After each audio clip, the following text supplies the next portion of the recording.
The Janata Darbar experiment may have been a failure, but no denying Aam Aadmi Party's popularity. No wonder prominent people are joining the party. Ashutosh, IBN7's editor who recently joined AAP, spoke to our editor-at-large Rahul Kanwal. Take a look.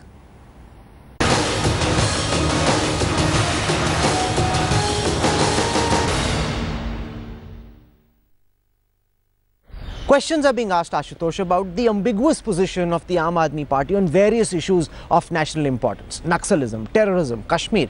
We don't know what the Aam Aadmi Party stands for. Is that not of concern given how little time there is before the Lok Sabha election and given the fact that across the country you want people to vote for AAP?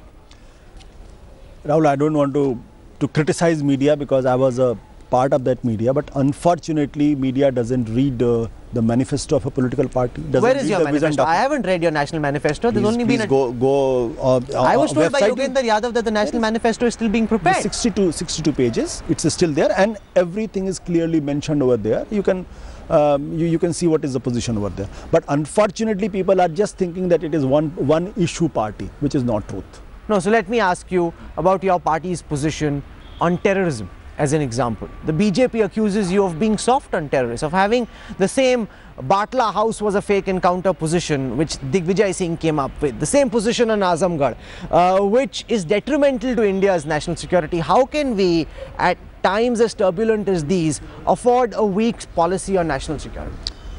See, BJP should not be talking about terrorism, that anybody is getting softer on terrorism. BJP should not be talking about, because BJP has a history where they seriously compromised with the national security.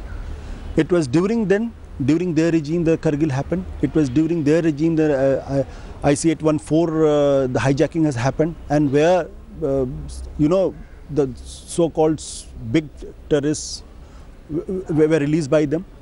It was also during their regime that the parliament was attacked. It was during their regime that, if I remember correctly, that the Kashmir assembly was attacked.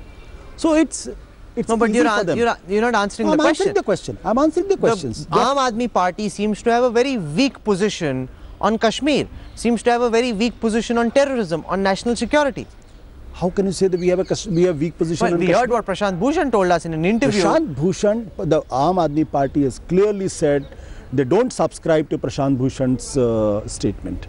No. It is very but we haven't heard from the Aam Aadmi Party what their position on Kashmir is. What, according to you, is the solution to the problem of Kashmir? Not for the first time. This controversy has erupted earlier also when the Anna movement was going on. Even at that point of time, when it was called as a Team Anna, they had very clearly said that they dissociate with Prashant Bhushan's statement. No, so what is your policy on Kashmir? It's an integral part of India. It's simple. No, but what's the solution to Kashmir? No. What's the solution? I wish I had a solution for Kashmir. So Aam Aadmi Party has no solution to the problem of Kashmir. Surely you have a vision, Rahul, you have a plan, you have an agenda. Do you think the BJP has a solution for the Kashmir? Do you think the Kashmir... Well, I as a citizen would like to know what the vision is, what the solution could be. As a leader, your job is to come out with some sort of a blueprint for a possible solution to Kashmir. I wish there had been such... It has been such an easy question to answer. Let's take economics, for example. Then this Kashmir issue should not have lingered on for so long. No, but let's take economics, for example. The solution seems to be, we're a revenue surplus state. Let's open the treasury, give people free water, free electricity. I was with one of the senior power executives over lunch. He said in a few days, Delhi could face power cuts going up to 8 or 10 days. The black days could be coming back. I thought the Congress government had dealt with this issue. Those days were behind us. Those executives should stop scaring people, because they are scared lot. They're scared. So they should stop scaring. No, who will take responsibility if Delhi faces major power? Why are you are asking a hypothetical question? On what basis you have decided that there will be power cuts? Because power companies are saying that they don't have money and that they won't be able to buy electricity, and if this continues, in a very few days from now, there will be massive power outages. They want to scare people because they are scared. If they are so honest in their operations, if they are so men of integrity in their operations, they should have let the audit of their books How can happen. Free water and free electricity be the solution to Delhi's problems? Just watch. Give us some time, 6 months time. No, but this is the decision you've taken. This is being called cuckoo economics. No. How do you give people free water, free electricity and say this is the solution? Don't we need more flyovers? Don't we need more roadways? How will they come if you empty the treasury by increasing the subsidy burden? Who told you that we are not interested in making roads? Who told you that we are not interested in making flyovers? That is productive expenditure, but look at how you're spending the money. That's a traditional way of thinking. So what is your way of thinking? Let's get out of this mindset. I think we journalists should also learn to look things from a different perspective. Unless we start looking things from a different perspective. Now, what is this different perspective, Ashutosh? We will be trapped. The different perspective is, what is the solution? Are we looking for a society and a polity where there is no corruption, or we want to look at the society where there is full of corruption? So what have you done so far? Listen, Rahul, you said that there will be an audit into the finances of power companies. Those companies will be found to be corrupt. That's how we will reduce power tariff. You haven't finished this audit yet. The audit hasn't even begun. Yet, just out of populism, to meet that promise, you've now increased the subsidy burden. This is cuckoo economics, Ashutosh. That's what this industrialist wants to convey to the whole world.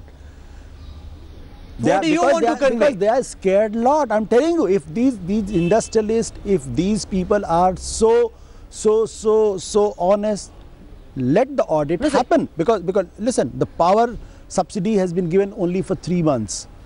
Only for 3 months. And during that 3 months, audit should happen. And no, but the DERC has said, you can't audit us. The government can't order the Delhi Electricity Regulatory Commission. That's the way the statute is. Why they are running away? Why they are running away from audit? If you have nothing to hide... But you haven't solved the fundamental problem of the obstacles to the audit. No, but I'm asking you a question. You haven't solved the problem of the reluctance to get audited, yet you've gone and increased the subsidy burden of the government. Answer my question. Yes. Why they are reluctant? Why they are shying away? Ask the question to the power companies. I'm asking you. How do I have an answer? What is that? Unless you have something to hide. Unless you have something to hide. Otherwise, if you're an honest person, you will say, oh, come and search me. But there's nothing wrong with, if there's nothing wrong with you, there's nothing wrong with me. That's an agitationer's response. It's not agitational response. Now you're in governance. Your job is to administer. You have to follow rules, policies, procedures. The DERC is an independent regulatory commission. They don't take orders from the Chief Minister. And a former IRS officer, someone who's been part of government, should really know that, Ashutosh. Well, that's what I'm saying. Ask these companies why they are not opening their books for audit. If they have nothing to hide. No, so is it okay for the Chief Minister to say, if you haven't paid electricity tariff for the last 1 year, those bills are waived? How can a Chief Minister say things like these? India will become the laughing stock. Nobody will come and invest in Delhi. Rahul, the problem is India is already a laughing stock because of these corrupt politicians and the corrupt bureaucrats they have made. For the Chief Minister?